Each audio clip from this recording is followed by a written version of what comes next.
안녕하세요. 그리스어학 831학원의 원장 남도구입니다. 자, 오늘은 선생님이 경신중 2학년 내신 분석을 하기 위해서 자리했습니다. 22년도 1학기 중간고사이고요. 어쨌든 간 우리가 학교 시험에 있어서 점수를 잘 받기 위해서는 지금 이 중간고사 내용들을 기반으로 해서 자기의 학습법이 잘 되어 있는지 잘 되어져 있지 않은지를 확인하고 기말고사 대비를 철저하게 해주셔야지만 하나하나 차곡차곡 점수를 쌓아갈 수 있고요. 이 습관이 고등학교로 이어져서 그때도 계속해서 성적을 낼 수 있는 공부를 할 수 있다라는 사실을 기억을 해주시면 좋겠습니다. 자, 그러면 오늘 자세한 내용들 한번 확인해 보도록 하겠습니다. 단원별 분석표인데요. 보시면 가장 난이도가 높은 문제들이 이렇게 한 문제씩 나와 있는데 삼각형의 성질, 사각형의 성질, 도형 부분인데 다른 학교 대비해서 2학기에 이제 기말고사에 이제 시험 보는 어떤 그런 내용들이 들어가 있었죠. 그래서 도형적 특성이 조금 더 강하게 보여졌었던 시험이다라는 거를 기억해 주시면 좋을 것 같고요. 전체적인 밸런스는 어느 정도는 좀 맞췄다라는 거를 볼 수가 있겠습니다. 증명 문제가 있었어요. 증명 문제 있으면 여러분들 학교에서 선생님들 엄청 강조하시죠. 그래서 우리는 확실하게 개념과 증명 또는 정의에 의한 공부들을 꼼꼼하게 서술하는 것도 해보고 손으로 써보면서 이게 확인이 되는지도 꼭 보셔야 된다라는 거를 기억해 주셔야 되겠습니다. 출판사는 미래인이고요. 그 다음에 이제 합답형 문제는 한 문제 정도 나왔다라는 것만 참고해 주시면 좋겠습니다. 자, 1번부터 시작해서 총 12문제 정도가 객관식이고요. 그 다음에 서답형 문제가 총 7문제인데 중요한 점은 배점이 50점, 50점으로 동일했다라는 거 굉장히 중요합니다. 서술형에 대한 배점과 비중을 높이겠다라는 선생님들의 강한 의지가 들어가 있고요. 서술형 문제에서도 중상난이도와 상난이도 문제가 있습니다. 타 학교에서는 보통 서술형 낼 때 난이도 높이지 않아요. 객관식에서 보통 높이는데 이런 경우에서는 꼼꼼한 학습과 정말 철저한 대비, 많은 반복이 필요한 학교다라는 거를 아주 이 분석표에서 확실하게 보여주고 있다라는 생각을 좀 여러분들도 해주셨으면 좋겠습니다. 시험범위랑 단원별 문항수는 아래에서 이렇게 체크를 해주시면 좋을 것 같아요. 자, 주요 출제 파트는 아까 전에 얘기했었던 부분으로 1학기 과정과 2학기 과정이 함께 출제가 되었다. 다른 학교는 달리. 그 다음에 대수적인 부분과 기하적인 부분이 동시에 이제 학습을 해야 되는 그런 어려움이 있었다라는 거 기억을 해 주시면 좋을 것 같고요. 도형의 성질 단원에서 어쨌든 난이도가 높기 때문에 여러분들이 이런 부분에 있어서 좀 챙겨야 하는 것들은 꼭 강조를 하고 잘 고민을 하고 생각을 하고 하셔야 될 것 같습니다. 50점의 배점, 서술형에서 좀 높게 이제 채점이 된다라는 거 열심히 꼼꼼하게 이제 계산을 해야 된다라는 거죠. 자, 단답형과 서술형인데요. 서술형 문제만 총 7문항이었어요. 1번, 2번 같은 경우에는 뭐 단순하게 이제 부피를 주어진 문자를 활용해서 표현하는 거, 계산하는 거 어렵지 않게 할 수 있었을 것 같고요. 그 다음에 서술형 2번 같은 경우에도 시계 계산 단원이었어요. 복잡한 식을 괄호로 그냥 순서대로 잘 풀어가지고 동료한끼리 이제 묶어가지고 계산을 해주시면 되는 아이였죠. 3번 같은 경우에도 이제 유리수와 순환소수 파트에서 나왔고 4번이 실질적으로 이런 형태임을 확인을 하고 자연수가 되어야 하는 조건과 순환소수가 되어야 되는 조건 이런 식으로 조건이 여러 개 나오는 형태에 대한 문제 자체는 어렵습니다.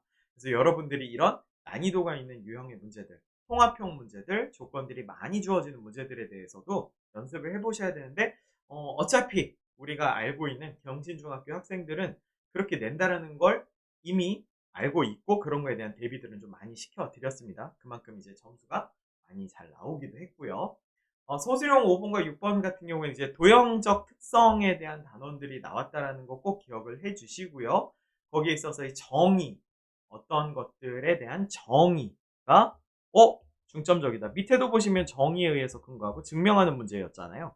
진짜 도형 꼼꼼하게 확인하고 이제 문제를 풀어야 되는 상황이다라는 거를 여러분들이 이제 보여주고 있고요. 이런 문제들에 있어서. 그 다음에 뭐 6번 같은 경우에도 평형사변형이 가는 성질을 이용해서 이제 뭐 다른 도형 직각삼각형이 되는 뭐 그런 것까지 추가가 되는 어떤 유형의 문제였다.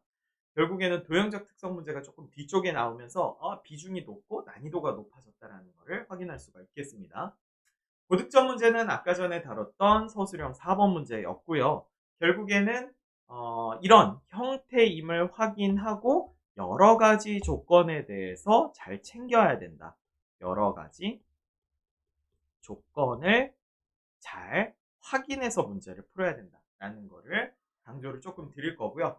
서술형 7번 같은 경우의 문제에서는 삼각형의 합동 조건 나옵니다. 그래서 요거 활용해서 이제 문제를 풀어야 되는데 실제로 이런 과정들이 중학교 2학년 학생인 신분과 상황에서는 좀 다소 어렵지 않았을까. 왜냐면은 뭐 여러 가지 정의도 해야 되는데 조건도 찾아야 되고 그거를 이제 서술하고 증명해야 되는 과정이 쉽지는 않았을 것 같다라는 생각을 하시면서 이런 형태의 문제들이 실제로는 꽤 많습니다. 고난도 문제집에서. 그런 것들에 대한 연습 충분히 시켜드리고요. 여러분들도 연습을 어떻게 해야 될 건지에 대한 고민을 조금 한번 해보신다면 해결이 되면 상관이 없지만 이런 것들은 학원에서 조금 도움을 받아야 된다라고 보셔도 괜찮을 것 같습니다. 자, 총평이에요. 실수줄이고 도형 단원에 대해서 우리가 조금 더 집중을 한번 해보자. 문제풀이에 있어서의 서술형 단원도 중요하지만 도형적인 측면에 있어서 정확한 이해와 증명까지 해봐야지만 그런 서술을 잘할 수가 있다라는 얘기 해드릴 수가 있을 것 같고요. 수화식 계산 같은 경우에는 어쨌든 많은 문제들을 풀어봐야지만 능숙함이 생깁니다. 계산에 있어서의 능숙함은 어쨌든 어떤 거다? 많은 풀이인데 그 많은 풀이를 무작정 많은 풀이를 해야 된다라는 게 아니라 연습을 해야 되는 복합형 문제라든지 계산적 능력이 조금 더 이제 좀 잘 갖춰진 어떤 그런 문제들이라든지 골라서 풀어야 되는데 이런 건 여러분들이 할 수 있는 능력치는 없습니다. 그래서 이런 것들도 도움받으시면 괜찮다라고 보면 되겠습니다. 앞으로의 공부 방향성인데요. 이제 수화식 계산 같은 경우의 단어는 앞으로 이제 중3 과정을 지나서 고등학교까지도 계속해서 사용되는 방식이고, 이런 문제풀이에 있어서는 여러분들이 그 답을 쓰고 찾는 과정에 있어서의 능력치를 기르기 위해서 노트 쓰는 것들도 조금 이제 좀 계속해서 신경을 써야 된다.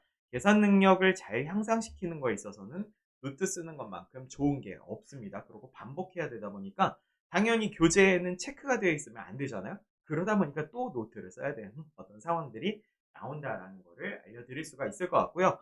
그 다음에 이 두 가지는 모두 다 도형적 특성에 대해서인 거고, 증명까지 완벽하게 이해를 해서 문제를 풀어야 된다는 거, 도형에 대한 특성을 이해를 명확하게 하고 증명까지 하는 거를 꼭 해야 된다. 우리 그 경신중학생들은 좀 생각보다 난이도가 또는 문제에 대한 어떤 퀄리티가 높기 때문에 그런 것들을 잘 챙기셔야 될 것 같고요.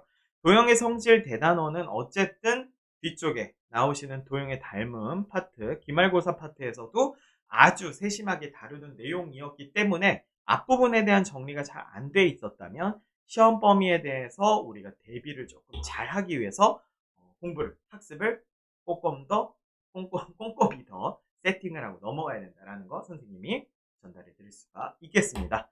자, 어쨌든 이번 시험 보시느라 수고들 많으셨고요. 도형적 특성에 대해서 또는 꼼꼼한 증명, 정의에 대해서 이제 물어보는 학교의 시험의 스타일이었다라는 생각을 하고, 기말고사에도 이런 부분을 잘 명심한 다음에 준비를 해주셔야 여러분들이 점수를 받을 수가 있을 것 같다라는 생각이 듭니다. 자, 오늘 내용 참고하셔서 기말고사 잘 보시면 좋겠습니다. 내용 듣느라 수고들 하셨습니다.